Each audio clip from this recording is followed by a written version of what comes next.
All right, all right, all right. Hey, y'all. It is your girl, Julia C, and we are back at the well. It's episode 4. I can't believe we've been at this for like 2 months now. So excited for you to come back for this conversation. We have had amazing revelations, great talks, amazing people, and so we're gonna get right into it. Today's topic is family ties, and we're trying to figure out if blood is thicker than water. So for our introduction question today, guys, just, simple yes or no. Do you think that it's family over everything, or sometimes do you have to pull away from that blood, Marcus?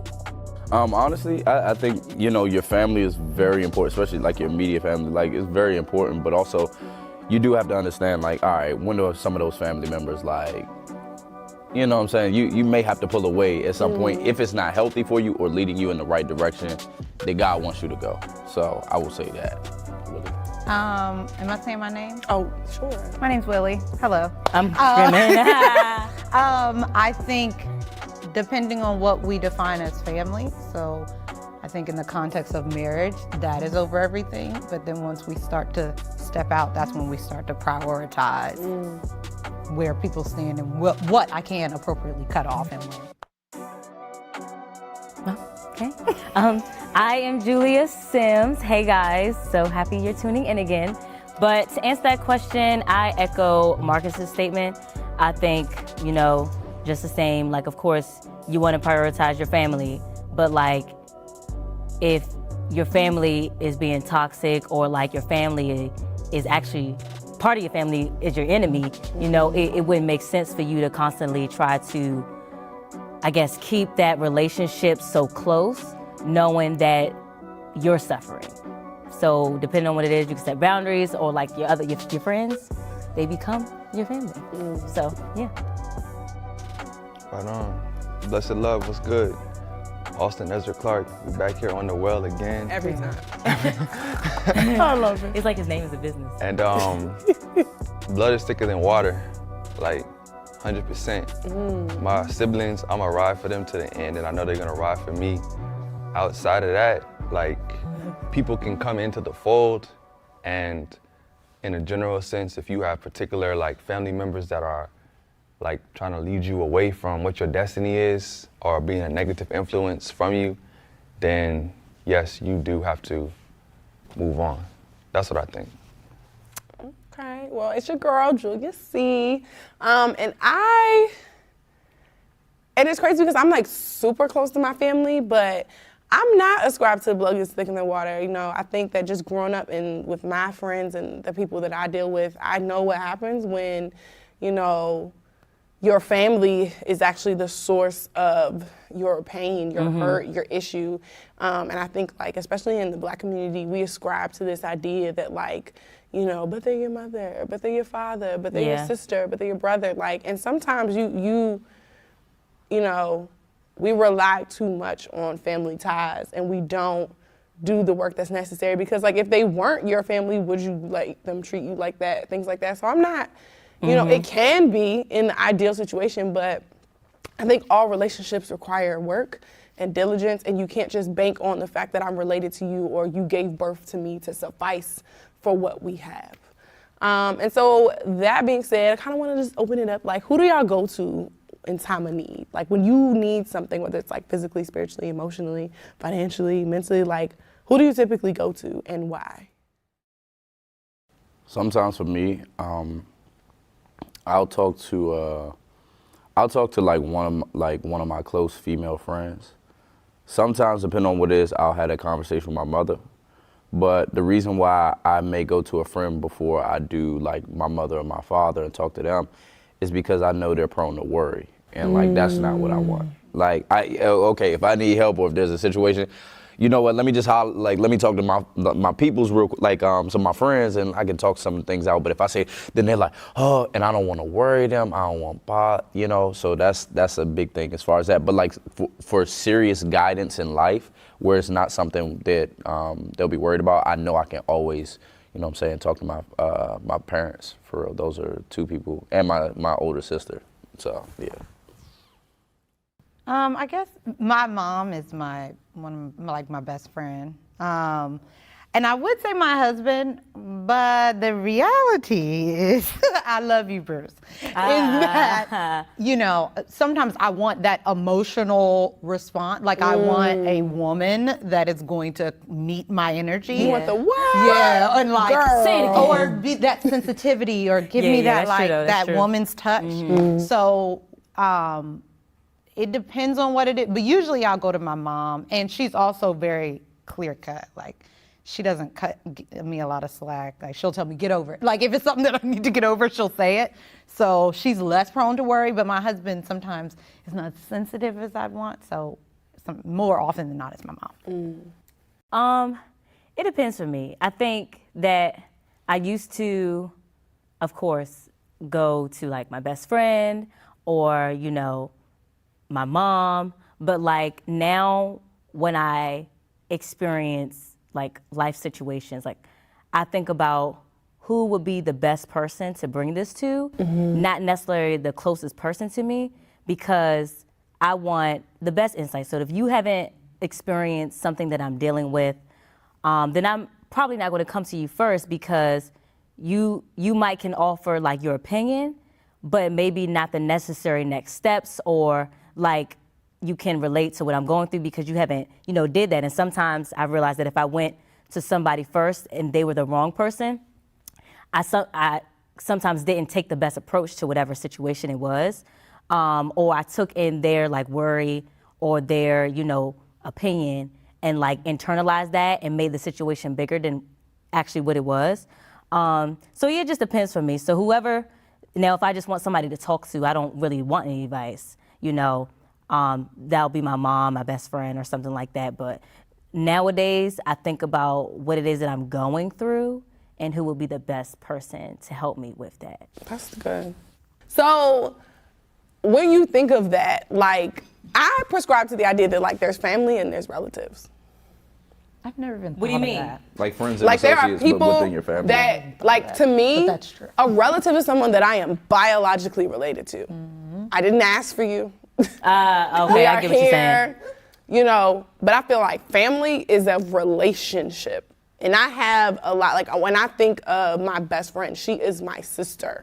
Like one, she has been in my life for, I mean, it's like I lose count, like since I was a kid, but also, you know, my mom at one point, like she lived with us. Like we lived as siblings for a period of time. And you know, my mom literally considers her her daughter. Like if you were to ask my mom, she's like, I got 2 daughters, like one that got airlifted out of me and one that God brought to me, right? But like her Airlift. kids are my mom's grandkids. You can't tell her otherwise, right? And it's like, but then I have some relatives, people that are blood related to me that like I do not speak to, I do not really care for, like I wouldn't invite you to my wedding, like, and people, I find that like that becomes sticky. Like some people can't understand Oh, how yes, you it does. can not, you know, it's that whole thing, well, that's your But so that's your like, family. yeah, Yeah, like, I it's hate not. that. I ain't choose y'all. Yeah, Bruh, like, and it's no beef. and it has to be. They're Yeah. cool, but like, no. I mean, sometimes it is beef. Well, no, but I said like, I Sometimes mean, it is beef. You know, like stuff happens. That is and true. Stuff happens. You feel me? yeah. And it's like that's the reality. Well, but I think in the context, especially when you start talking about wedding, you talk about celebrations. Let's talk about it. It was like, look, like I think the distinction, I never thought about that, but that's real. When I think of who I wanted to be at my wedding or who I want to be present when I have my child, things like that's family. And it doesn't mean Yeah. it's somebody that's biologically related to me. Now, for me, those people that are my we are very close, like my parent, my siblings, my mom's brothers and sisters, my father's brothers. But like, once we start getting further out from there, if I don't have a relationship with you, I don't have a oh relationship my with goodness, you. it's the GP invites. I And can't. yeah, and I'm not, and my can't. thing with a wedding or any celebration, I'm not paying so people can just watch, you I know, don't even talk to you like the that. gossip about, and like, nah, if you weren't here with me, then I've gotten into so You're not many coming. hypothetical arguments with my mom about that. Like, when it comes to like things that I celebrate, and she's like, so you're not gonna invite so-and-so? And it's like, I don't even they know haven't them. invested in me. I don't talk don't to even and know them. it's them. like, I you'll don't be know like, them. well, they did X, Y, and Z for you when you were like 4. Right. Girl, I am almost 30. Right. What? Like, mommy, I love you. But Cause she gonna watch it. And there She are gonna- some screaming that she you gonna have. No, she gonna watch it because now that's my family. That's I know. my good sis, my best girl. I feel like there are some I will show deference. Like I did go to my mom about some. There's some like, okay, for you, mom, this what I'm gonna do. right. This. You get 10. You They get a think table. that's your list. Yeah. Like, Come on. Yeah. You get a It's my table. family, your list. Your list, Like, right. they And here because I 'cause of respect you. Exactly. Yes, yes. Right. Yeah. Like, but I think that especially when it comes to like big things in your life, like everybody doesn't get to, I think that's part of the problem. Like everybody doesn't get to be in on what you have coming on because one, I mean, there's a crazy world out there. And like when I don't want to expose, especially, I think it also really comes down to when you have kids. Like, who can I trust?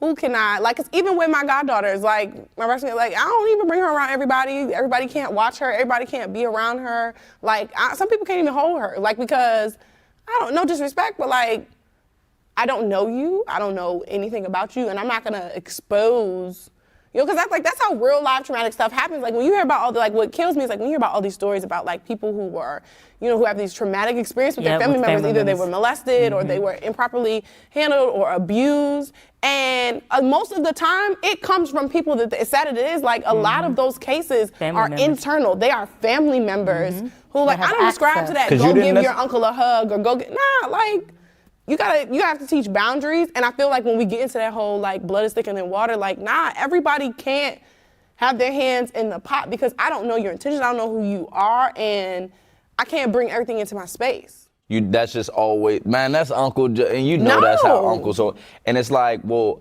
I didn't necessarily invite him to this party, like, but because he's my family, we kind of like, oh, like, you know, he gets like that. No. You gotta Like, set that straight. and I think it's important. It's okay. I think it's important that you can say, hey, like, nah, I'm a distance. I mean, It's just it's a thing about how we've been growing up and coming up, and it's like, Yes. oh, well, your family gotta stay Deference is a tight. huge thing in the black community. But friends, like people's friends, have truly been like because this is also in the history of it. Like our black families have been broken apart by so many just different things Yeah. Exactly. in The society, United and like States government. Yeah. we've had to bond and like create these families with our friends. Right, right. Like a lot of other cultures don't know about like, oh, that's my bro. Like Yeah, we yeah. like Yeah. on like My on aunt, everything. my It's like cousin. black You know what I'm saying? codes. Like this is not my aunt, but this is my mom's best friend. She been here since I was Yeah, 4. so that's yeah, that's my aunt. That's and aunt. her kids are my and that's cousins. her family That's because black if family law. anything Like, ever would have happened or I can anything, go to her. you can go to her. She will make sure you're good, and that's truly we've had to reinvent. Family. our That's so real. I never even We've thought had to about it. reinvent We because have. if you think about like Take it back to the plantation. I know where you're going. Take it back. Exactly. We have some of those things Take where it you back. may have Right. your uncle so-and-so who he's kind of messed up, but nobody knows why he's messed up, but that comes back from so many generations Yeah. of Yeah. trauma and different things like that. But then we're still locked in combined because we family. Yeah. You know what I'm saying? And I think sometimes like I know my parents' generation and all them, they let a lot of things slide. Ooh, and we are It's not just our like, parents. that's- you know, yeah, We're you not get- our parents. stuff. And we do that, but like us, we be like, no, that's No, not I'm okay. not doing that. Excuse Right. me. A word. A word. How do you do that respectfully though? Like how do you, because I think that's one thing that my own family has dealt with, like when something happens, and I know something specifically happened in my family that I held a grudge for, and my mom, if she's watching that, she gonna be like, child, let it go. And I'm working on, but like something happened and someone that is related to me really disrespected my mother. And for a while, like, it was on site. Like, that's how I felt, to the point where I was respectful enough to my family that had gotten over it to step up, but I wouldn't come to things where that specific person was. Like, I legit would not show up, and I would tell her, I know you may have gotten over it, but like, you know, X, Y, and Z, but I felt like it was never addressed. It was kind of Yeah. like, oh, well, you know how this person is, and you know that this, or da-da-da-da-da. And for me, it was like, nah, but that was my mother. Like, or that was, it bothered me. And I know that, like, when I raise my kids, I don't want them to be conditioned to just, like, sidestep and, like, blind You're spot gonna have to be disrespect. around them, so keep it cordial. I don't, though. I Yeah, don't, though. and that's what I'm saying. But some of my family members did not, and like we're past it now, and I've come, like, that's what God is for. But it's like I think that what frustrated me was like, I think a lot of times when things happen, we don't address the person that caused the transgression. We just tell everybody else around them to like deal with it. And I think it should really start to be the reverse. Like as a But see, family. why is it that the family isn't addressing some issues that, you know, are predominant, that people know about? Like, for instance, your thing, like, it wasn't addressed by the family. Girl, no. But see, I think, like, and for me, for like my grandfather, like, I'm pretty vocal about what I think is, I'm very vocal. Don't say. And I feel like I would've sometimes never I feel known. like that's my downpour, because some people like just be like, oh, and they call me like Star in my family. They be like, Star, like, you know, stop that, da da da. And it's just like, no, like that's wrong. Like I'm always ended up being the advocate. And sometimes I feel like it's no way to correctly do that, because when you're correcting someone that's older than you and telling them about something that's not proper, but they were raised to be like turn the other cheek or not respond and be like, yes, okay, you want that? Then it's like you're being disrespectful because I'm not following the norms that was set years ago. But I always say that just because I'm voicing my opinion and letting you know how you're wrong, I'm not being disrespectful. I have a voice and I am allowed to speak. And I appreciate my mother for allowing me to talk, because a lot of the times the people older than me are incorrect. But it's the fact that I'm talking because I'm younger than them that I'm being disrespectful. Exactly. And I'm not being disrespectful So that at makes all. me think, I'm looking at my phone for the scripture. Come on, It's scripture. 1 Timothy Willie knows 4 the Bible, y'all. She and reads it in 12. Hebrew. I wanted to verify. But Paul was talking to Timothy, obviously, and Timothy Girl, was Tim. young, and he was about to lead a ministry as an extension of Paul. And he says, don't let anyone look down on you because of your youth. On the contrary, set the believers an example in your speech, your behavior, your love, your trust, and your purity. And then he says, until I come, pay attention to the scriptures and all that stuff. But I think that principle that we don't let people look down on you, especially in the context of family, because a lot of times it comes back to the elders in the family having this way of living or functioning that we think is dysfunctional. Right. It's like, don't let them despise you because you're young, but you set this example in how you address, because obviously Timothy had to lead. Right. Like he had to lead the people. He would have had to correct the people, but you do it purely, you know, with all of those qualities that he spelled out. So I think that it is possible, and I think that we have to look to the Holy Spirit and to the Lord to give us the guidance about how to do it, and he gives us the standard. Because they may think, oh, that was harsh, or oh, you shouldn't have said that. But if the Lord is telling you, no, you're in alignment with what I called you to do, I called you to address it. You know, as long as you're doing it with, you know, unity and with love and all that, you're covered. But we can't look to the culture to tell us how we should be responding, because that's when we keep trauma. Yeah, that's and it true. just keeps on cycling and cycling. And to that, if I could add one thing yes, on you that can, point, Ezra. thank you so much. Come on. When it goes back to like family, who is, I feel like this time we can outgrow family. And we see this with Abraham. He had a dear cousin. I think he was a younger cousin. You know what I'm saying? And God said, bro, you got to split with him. If his cousin was Lot. And that had to happen for the better.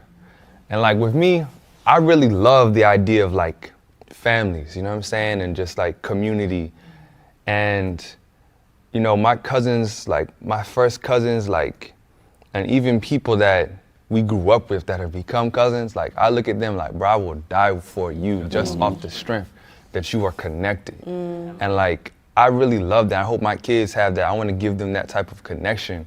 But it's life, we're all humans, and there are gonna be people that like misrepresent that trust. And they don't deserve to be a part of that linkage anymore. And it's like, I'm not gonna go down with you because evidently you're dedicated towards XYZ and I'm dedicated towards this.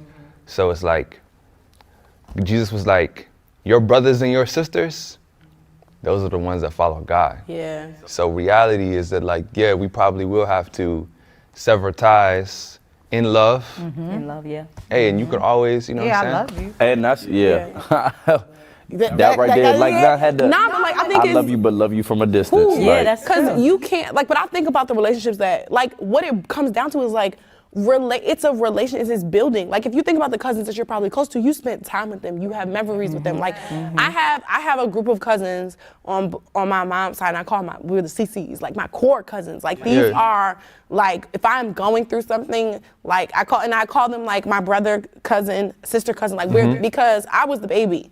Like there's 8 to 10 years in between me and my next cousin. And so for me, it was like they got to watch me grow up. And so because at the time, like I didn't have any biological siblings, like they were my siblings and they assumed that role, but it's because of the time we spent and the memory. I have vivid memories of them. Like I'm a part of their lives. But then there are certain family members that like, I see you when I see you, or I had memories with you when we were younger, but we're no longer in that place. I think the biggest thing is people want to hold on to what we had, but like and that goes with friends too. They want to be like, oh, well, I'm not that little girl that was rolling around on the floor anymore. Like I'm a grown woman, and this is how I'm living my life, and this is what I'm doing. But Willie, I was gonna say to you, like, you got the scriptures that say, you know, don't be afraid, like to show you, but then you got like Deuteronomy 5:16, which all parents will throw at you, like honor your mother and father, like, you know, like. But how do you communicate to someone that does, like, what I've always seen is like, what happens to the people that, because I think sometimes, and I know this because I have friends that experience it, like you can have very visceral and intense relationships with your parents. And that often shapes, like me, and this is something that me and my mom are very open on as I've gotten older. Like me and her were not like as close as we are now. It was a work in process. And a lot of it was because of things that were happening in our lives. But there was a point in time where like I didn't live with my mother. I made a conscious choice to move and live with my father, like, because and I didn't speak to her. Like, we went to the same church, and I didn't say 2 words to her, right? And there were so many people that, what frustrated me when I was in that particular, you know, place of worship was that everyone wanted to come at me like I was this horrible kid, without like, oh, that's your mother, and I'm like, but has anyone because anyone fathom what could have made me make the decision as a female to leave my mother's house? Like, did anyone want to just jump into that for a second, or have and we both there were both things that we were, you know, at times I could be very disrespectful because we were disconnected, because I saw her as, you gave me life, but we didn't have like, I ain't see her as like now where I'm like, that's Big Kathy, that's my dog, like that's Eric. Willie knows how to talk to my mom. I'd be like, Mama Cat, like we wouldn't have that. I had a very linear, like she gave me life, and for that I respect you, but other than that, we good. And there were people that couldn't understand that. And because they couldn't understand it, their guidance was so misguided because they were coming at me rather than having like, and it was to the credit of my aunt, her sisters, who finally got us to sit down. There were so many like things that had happened in my childhood, things that, you know, just resonated over that I had never said out loud to her, because you know, parents do the best that they can. Right. And I always say that to both my parents. They did the best they can with what they know. You don't know how to parent until you started parenting. Yeah, you can have all the ideas, but until you have your own kid, you know. And so, but until I was able to have those conversations, like people just couldn't understand it. And I try to be an advocate for people who don't have those relationships, still to build them. Because like, again, me and my mom are like really cool, but it's like, it's hard, especially in the church, when you have these paradigms that are like, no, but that's your mom, that's your dad.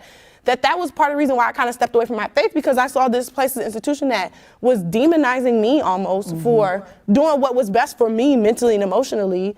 And Julie, can I say something absolutely. To that? So, like they say, honor your mother and your father. People like emphasize that for forever, but they always forget Ephesians 6:4 that says, fathers, do not provoke your children to anger about that same by the scripture. way you treat them. Rather, bring them up with the discipline and instruction that comes from the Lord. But nobody's spitting that. But no, you don't hear people in the church or people in your family spitting that. And to me, it's one-sided. Oh, yeah. Because you want your children to do whatever you want them to do, but you're not even guiding them with the correct instruction. So when we see from our maybe other circles, our other family circles, our friend circles, how dynamics should, you know, go, and we try to talk to them, or I don't want to say combat them, but just bring up how, you know, they're being incorrect, it's come as you being disobedient, disrespectful, and you're not following the instructions that they put in place. So I just wanted to say. No, and that's so key because like disagreeing is not disrespect. Yeah, it's I not. feel like black parents can't see no shade. They can't. But and it was always, it's like, yeah, honor your mother and your father, That's respect it. your elders. They And don't that's, want you know, parents don't want to read the other verse. I wonder, because then my thought though is where does that come from? And I wonder if that's like a defense mechanism. I mean, our culture was stripped from us. We, black people, you know, we were, our humanity, people tried to take away our humanity. And so we had to rebuild in this new country where we were considered to be like this table right here. And so it seems like we started to put into place a lot of like structure to survive. You know, like, no, shut up, you sit there, don't you talk. Because if you talk, he's gonna kill you, or he's gonna rape you. You know, Yeah. like, and so it's appropriate then. It's not appropriate now. But now it's like, are we evolving? But I feel like we've almost flipped the things we used to protect us are now our harm. Because like you brought up like don't say anything to him because he'll take advantage of you. But now children are afraid to say things and are being taken advantage of, but have been conditioned to either accept this person and their behavior or not to speak, and they're not saying things. Like in my job, there's so many kids there's so many heart-wrenching stories where there's been some type of, you know, misconduct, you know, of any kind, whether it's physical, sexual, emotional, and the child, you see it in them is like, some of the things they said is like, well, my mama always told me what happens in my house stays in my house. Or, you know, well, they always say like, that's just how Uncle so-and-so is. And it's like, those things that because I could see in terms of like, yeah, when that was all we had, and that, yes. But like now, like how do we still, because it's not, none of us are ever out here to disrespect. Even when we do, I think everybody's had the moment where you've gotten to your parents, that was never your intent. Not your intention. Yeah. But how do we bring it forth to, I am honoring and respecting you, but like, one thing I would want my children to feel the same thing. I would want them to feel respected by me as well. Right. And I think that's something that older generations struggle with because they don't believe that it needs to be two ways. But how can you respect someone that you feel like doesn't respect you? Like, how does that work? I think. Oh, go ahead, Marcus. No, go ahead. You were saying respect for someone. What I was going to say is, just in terms of sometimes when I would pose things, when I really wanted to like, hey, this ain't right. Like, I mean, this not cool. I don't really agree with like the parent decision making y'all just made, but like, I'm going to use the philosophy that you taught me and then kind of give you my perspective on why we should go this way or do X, Y, and Z. So it's like all respectful. But in terms of like respecting some, like, are you saying respecting a family member that doesn't? So like your mom, it sounds like you're very close to her. But if your mother constantly disrespected you, devalued your opinion, like at some point do you feel like you would get to the point where it's like, all right now. Well, this is the whole thing. My thing about it is I do believe that as my mother, I would always love her and respect her. But if it becomes troubling or like detrimental or traumatizing for me, it's not. I mean, then it's not best. I mean, and I don't think that she may need help. She may need help in some way or another. But yeah, that you shouldn't have to just sit around and be like, okay, yeah, and then just keep moving. Yeah. Like, I think that I've made it very clear, like if like one of my family members was to like voice their opinion about something or like try, I'm like, okay, like I get what you're saying and thank you, but I'm still gonna do what I want to do. And I make that very clear. I want you to know that I'm gonna do what I wanna do because when I do it, I don't want you to feel some type of way because I already told you that I'm gonna do exactly what I want to do because I have that right. And I think I say because I have that right. I might say that sometimes. because I have that right. Because it's at the end of the day, like you can't, I'm an adult. So technically, like I can take on what you say and, you know, use it to make, like I think I make wise choices and they raised me correctly to understand, to navigate life correctly. And if I feel like, I might not make the right decision, I'll bring it to you guys. But like, I can't put your personal beliefs or outlooks or because you don't think I had a good idea and not, do what I'm going to do. And to your point, how do you get somebody to kind of change their outlook as far as the older generation? In theory, I've kind of given up on the fact that they will probably change, most primarily because when you reach a certain age, you're stuck in your ways. And if nobody else besides one person is speaking about the actions that they feel to be incorrect and everybody else is just going with the flow, then that person is not going to have any will to change because it's nothing really going wrong in their life. People are still talking to them. So it's just like, I'm sure they probably think, well, I don't need to change anything. But if more people in the family spoke up about it, if consequences were put in place, maybe you can't come to this family outing because of the actions that you had before. People don't feel comfortable. People don't like the way you talk. Maybe they might want to put some effort into behind changing their behavior. But most older people don't. People just let them still do what they want to do, say what they want to say. Uncle Ricky is like this, Aunt Susie always been this way. So we're just going to leave her be. I think on that note, like, especially when it comes to parents, there's something I'm seeing. Like, there's this big disconnect between like children and parents in this like generation. Oh, And now I they, think they, that, like, they yeah, are. that's what I was about to. Yeah, I think that it's like, very generational. but I think that like that's a bad thing. What do you right? mean? What do you Yeah, mean? but yeah? I feel that like children and parents are not like connected as much as they were. Maybe I can't really say that because I wasn't in a previous generation, but I can feel like there's this like dissent, so much dissent between like the parents and the children, especially when we reach this age of like, we adults, just becoming adults. And everything is case by case. It's not all the parents' fault. It's not all the children's fault. Right. But I do know that like the devil would have it that there would be a situation where it feels like, you know what, for my best interest, I have to not listen or separate. Is that, you know what I'm saying? isn't that scriptural? It has to Like be. in the end time, something about like Yeah, the yeah, yeah, parents, yeah. Was it in children not Revelation? respecting their parents, and I think it's children not honoring their parents and parents not like honoring their children. I gotta look it up. I can't, but I think that's. But I do know that like, I can get what you're saying though, also because like I teach these kids, and they are. There's so many times where I have to tell these kids, I understand that in your house, you may very well speak to your parents like that, but this is not your house. And like I've sat in on parent-teacher conferences where I have had to pull a child aside and say, I cannot sit here and watch you talk to your mother like that.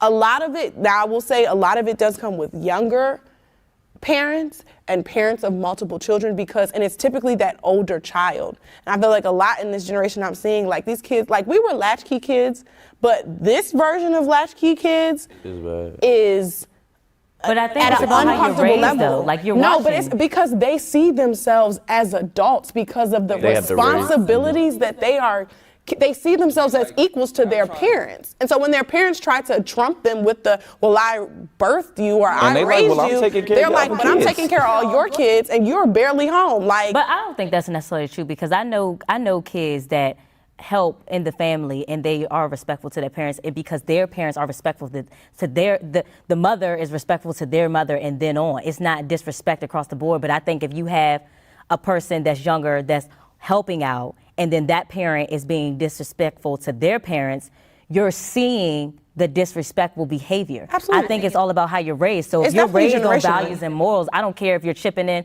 $10 or you working full time.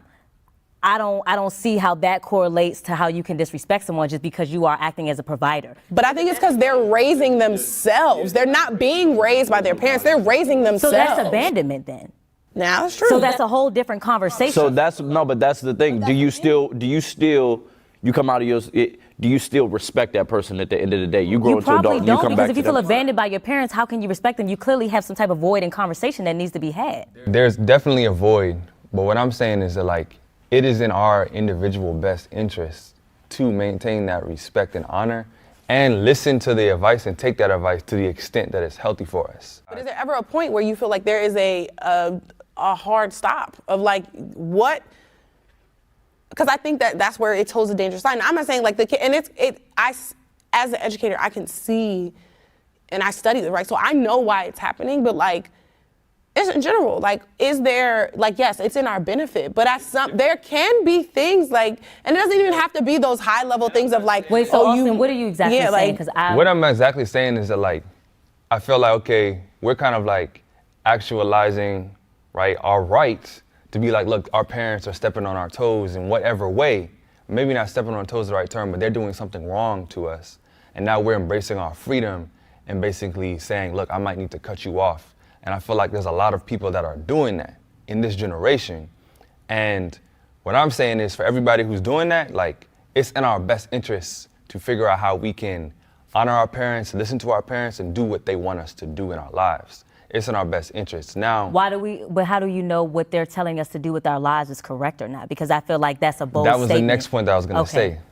Or if it's what I want. If they are, you know what I'm saying, being led by God, you feel me?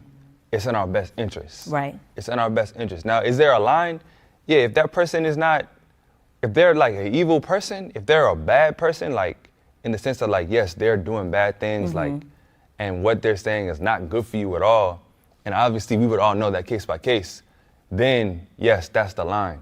But in general, there's a lot of gray area, but I'm saying biblically, it's in our best interest. So I think that this is where Jesus comes in. Jesus splits the baby for us, right? Like, so the scripture that I was thinking about is in Luke, and Jesus is saying, do you think I have come to bring peace to the earth? No, I've come to divide people against each other. From now on, families will be split apart, 3 in favor of me, 2 against, 2 in favor. And then he goes into the whole father against son, blah, blah, blah, blah, blah. But that also reminds me of Matthew 12:46, where Jesus is talking to the crowd and his mothers and brothers are outside. Scripture says, someone told Jesus, your mom and your brothers are standing outside and they want to speak to you. And Jesus asked, who is my mother? Who are my brothers? Then he pointed to the disciples and said, look, these are my mother and brothers. Anyone who does the will of my Father in heaven is my brother and sister and mother. And I think Austin referred to that earlier, or alluded to it earlier, that if we are living out of a relationship with Jesus, he helps us determine what relationships are appropriate and what are not, or how we should be maintaining, if we even should. Because I think that we are fallible humans. Because just like we talk about our parents, like now I have winter, I'm certainly going to do something. I won't say it, but you know, I could do something that could make Winter's life a little difficult. But my prayer is that she has a relationship with Jesus, that she knows him so that he can help her define those relationships and how you should appropriately live in them. And on that note, the last little thing I wanted to say is, like, if we look at Jesus, we can see how he was doing his own thing, but he had to honor what his mom wanted him to do, right? But then obviously he definitely stepped away from what his parents wanted at a certain point in time, because obviously they don't want him to, they want him to be a good carpenter and do his thing. He stepped away from that. And then at the last second when he's on this earth, he says, woman, behold your son.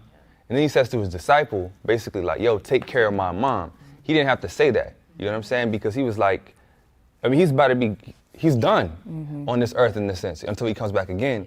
But he's showing you like, yes, there's a way for you to do what God wants you to do and kind of move out of your parents' paradigm for your life in a certain, context, but still show love and respect. Yeah, for sure. I feel like we run out of time. We do. It's so many nuggets, but thank y'all for joining us. We're so excited that y'all are staying with us. We have so many more conversations, so many more topics. Please make sure you're coming back. We'll be back to you in 2 weeks with something new, something exciting. You might meet some new faces.